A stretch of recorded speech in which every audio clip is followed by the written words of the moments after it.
Sa Rosarito, lahat na lang mahirap. Kagaya nitong chip removal.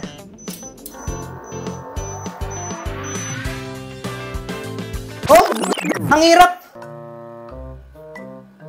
Sir, akala ko ba mahirap yun, sir? Akala ko din eh. Ang dali pala. Tara, next team tayo. Sa Rosarito, lahat na lang mahirap. Kagaya ng pagre-repair ng BIOS.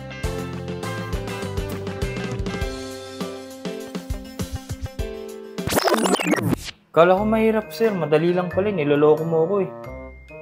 Hindi ko rin nga alam kung bakit madali eh. Bahala na tayo sila, kayahan sila. Sa Rosarito, lahat na lang mahirap. Kagaya ng pag-repair ng software. Anong mahirap, sir? Kumpleto tayo sa tools, software at pang-diagnose, katulad ng King OS. Ha? What? Sir, akala ko po ba mahirap yan? Akala ko nga rin eh, pero sinusunod ko lang kasi yung script. Yung yan. Sa Rosarito, lahat mahirap. Malinaw pa sinasabing mahirap, sir, pero ang dami-dami mong certificate. Niloloko mo ba ako? Ayoko na nga. Wait, sandali, wait. Sa Rosarito, problem solved!